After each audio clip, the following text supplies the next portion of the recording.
state. Anybody have any comments here? So Caitlin and Andy, they don't consider the Headley correction? It's just, Excuse me, with Reynolds and Winfield, they just do when they have their annual meeting, they decide what they wanna raise for it. an increase, okay. We don't know with Caitlin. Or she did not, she just said every other year it would be based on parcels. Her fee, at that, which, the per parcel amount, she may adjust that, but you would definitely look at it every couple of years as far as the number of parcels. I just wanna say that sitting in on the interviews, they were all three very good, very pleasant, willing to, give any information. All seemed very familiar with Cato Township, because something I did not realize was we got a lot going on here. I just thought we're just Cato Township, well, just after talking to them, we do have a lot going on here. We have the village, we have lakes, we have a lot of parcels.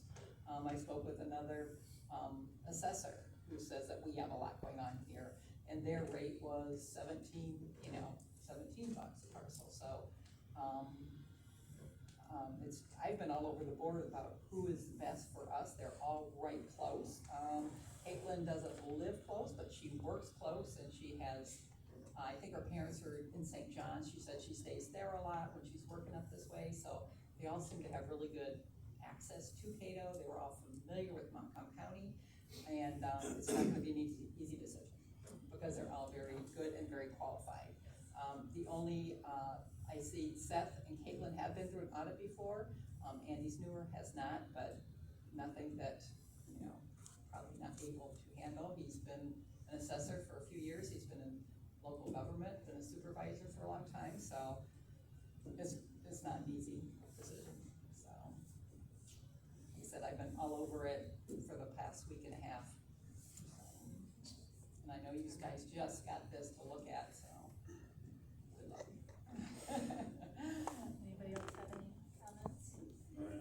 The only comment I'm gonna say is Andy does both townships to the west of us, so it'd be just one more east of there, and he's from Sheridan, but Seth is from Rodney, and both. I've heard good things about Caitlin too, so. That's what I'm gonna. Seth, do you have a storefront? I mean, where we just walk in and talk to you, or? No, I don't, but I've been working on a storefront for my wife in Big Rapids, so that's weird you'd ask me, she just opened today, so. I work there, but no, I would like to be around. I like to be in the townships that I'm working at and have conversation. That's how you find out about what is happening. So it would be a very conscious effort of me to at least be here every 2 weeks for a day, to sit around and to talk with the treasurer and to talk with the supervisor and to talk with your zoning. It's important to have them conversations about what's happening. Right, and you have 2 employees? I do, yes. Yes, I have a fieldwork professional who's a retired optician, who's very good in the service industry, goes out and greets people, makes friends everywhere he goes. And I also have a retired paralegal who retired from Central Michigan as the dean's paralegal. She lives in Canadian Lakes, works part-time for me, does a lot of data entry. She's also a licensed realtor. She's a tremendous asset. Yeah, I guess I'll just open it up. Andy, is there anything you'd like to say, or any comments, follow-up? No, I go through here every week to go to Reynolds, so I have office hours over there. I agree with Seth, yeah, you need to be here and, talking to the supervisor, clerk, or whoever is in the office. I know everyone's different. Winfield, I talk to Ryan more than I do Aaron. I normally talk to Robin, she's kind of the head of Reynolds Township, she does most of the day-to-day operations, so, no, it's a very good point. We need to be here regardless of who it is. And I know Katie personally too, and she's very, she's active also, so. Anything else, Seth, you'd like to add? Okay. All right, boy, you got a tough one. Like I said, it's a, everyone's got good technical skills, and I think would be a great public service. It really comes out to just balancing out, the cost and what we have in our budget. do look at Andy Ross, and, you know, he doesn't have that advanced certification level, but you do have experience in our area, similar properties, similar jurisdictions. And yeah, I had that written down too, you drive through our township to get to your others, so, you know, I'm sure there would definitely be opportunities, and I know Seth said the same thing, he's not far either up in Canadian Lakes.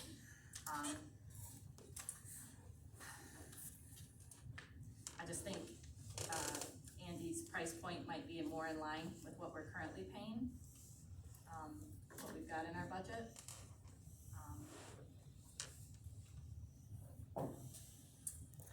Well, I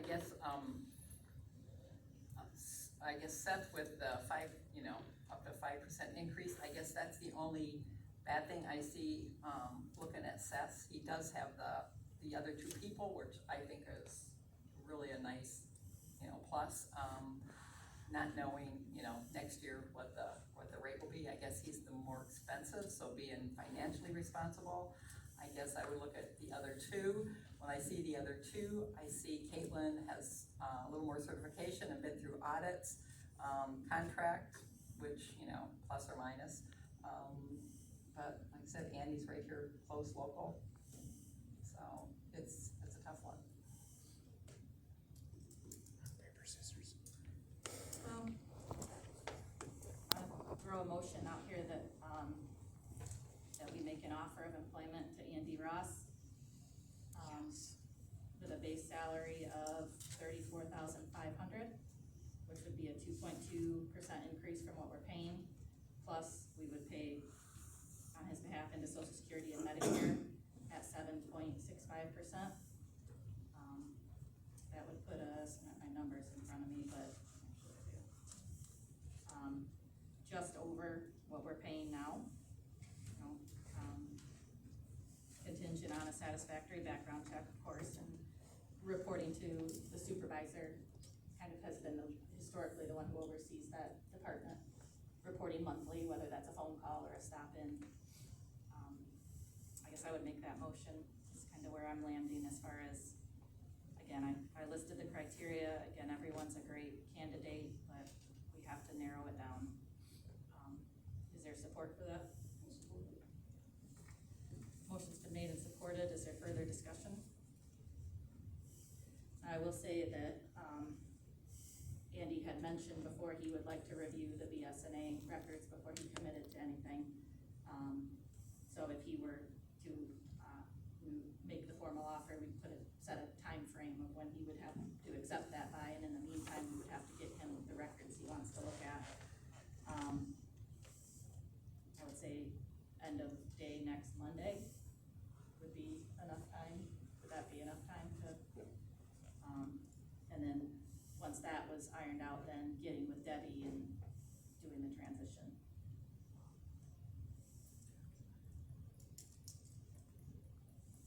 And then of course we'd have to get the paperwork. There would be some paperwork to fill out on the background check. Any further discussion on that? Hearing none, we'll do roll call. Greenwald? Yes. Clark Hubbard, yes. Imhoff? Yes. Rushmore? Yes. Myers? Yes. Motion carried. So I will work on getting an offer letter together, and any other paperwork, and we'll get with Andy. And I just wanna thank Seth, thank Caitlin. It was not easy, I can tell you that, and I appreciated the discussions, and I just, feel like we had to come to a decision, and again, I appreciate it. All right.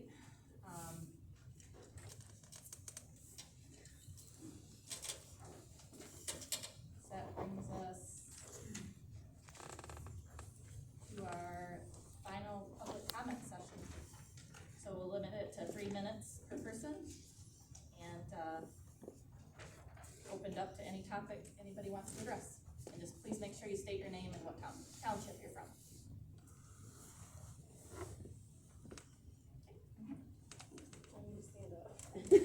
Speak loudly so we can hear you.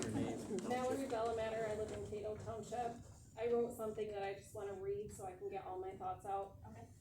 It says, hello everyone, a lot of you might know me, but for those of you who don't, my name is Mallory Delamater. My husband Jason and I, along with our 3 kids, live in the township just outside the village limits. It has been brought to our attention that the village of Lakeview would like to put a trail right along the border of our property. As our property sits right now, no one has a right to be back by our property other than the other surrounding landowners. This is something that concerns me as a mom with 3 young children. I grew up in Howard City next to the White Pine Trail. It was a constant battle of picking up trash and broken beer bottles.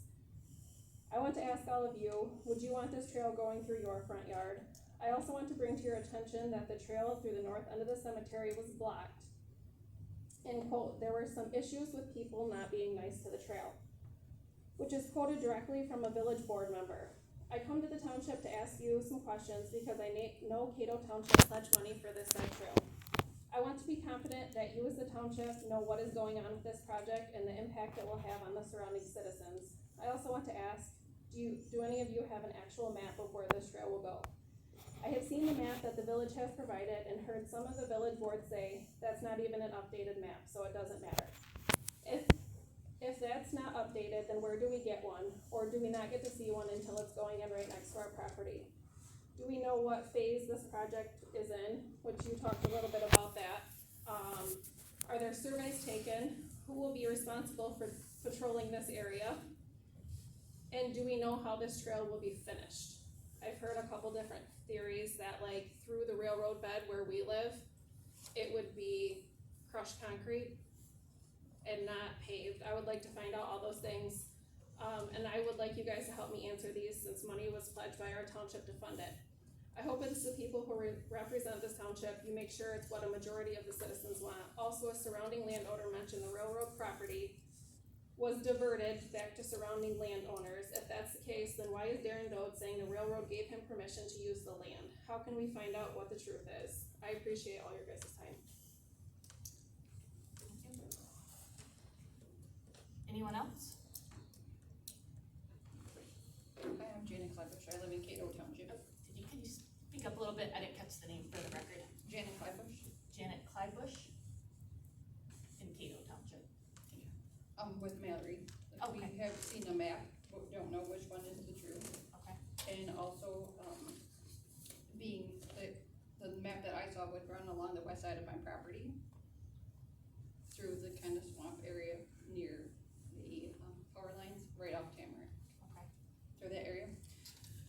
And if that's the case too, like if the trail goes through hers across Tamarack, you're putting a path across Tamarack down under, you know, as the hill goes down. People travel 55, 60, sometimes 70 miles an hour down Tamarack into the town. It's a dangerous spot to put it.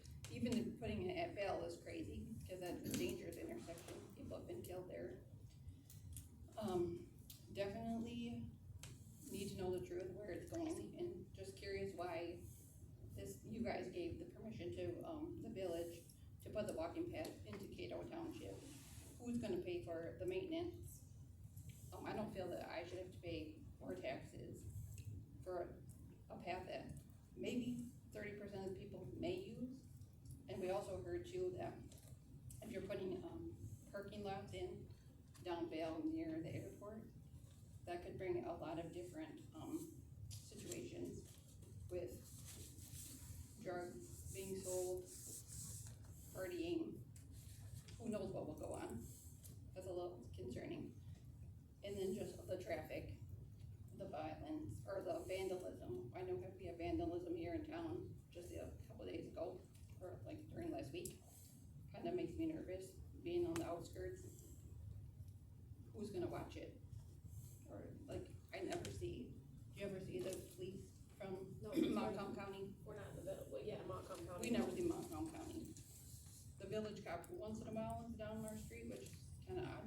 It's not his jurisdiction, but who's gonna watch all of this land? I mean, like behind Mallory's, it's the wood. I mean, the kids are out doing who knows what at nighttime. It's kinda concerning.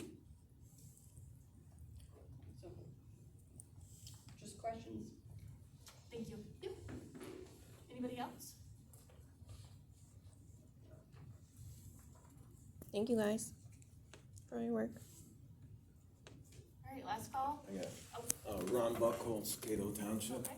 When they talk about a path being behind their home, I kinda have a similar issue, not an issue like that, but I have somewhere that's almost an invasion of my privacy going on right now.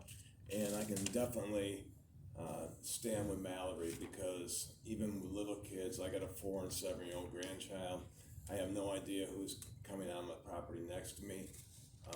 I would be worried, and I don't know how it got this far already, but I'm kinda new to the area, so, I just wanna voice my, I'm with her, let's put it that way. Thank you. Yeah. Anyone else? All right, we'll go ahead and close, final public comment, and is there a motion to, well, anything else from the board before we? I guess I would like to make just a comment to people who are concerned about the trail, is the village meeting is tomorrow night at 7. Okay. And so that's another meeting to go to address it. So that would be a good meeting to go to at the village. And 7 get your- o'clock, 7 7 o'clock, yeah, at the village offices, and get your concerns and comments on their record also. Can I ask just, who started this process to begin with? Was it the village or? The village. And then you guys followed suit and said, we wanna be part of it? Is that, or how? Well, ARPA money is what it was. I think it came down to the county, ARPA money was being, at first they were allowing people to apply for it, was my understanding. And, my understanding was the former clerk and the village manager actually went to apply for the money. Well, then the county changed their mind and then just awarded everybody, all townships or I guess townships, whatever villages, $50,000, and that's kinda how it came to be. So first it was to apply for a project and then ended up getting the 50, but, anyways, yes, I would say definitely attend the village meeting, but I jotted down your questions. I will see what, we can find out, and go from there, so. We're gonna go ahead, and is there a motion to, nope, we're gonna close it up. Is there a motion to adjourn? All right, is there a second? Second. Further discussion? All in favor? Aye. Opposed? Motion carried.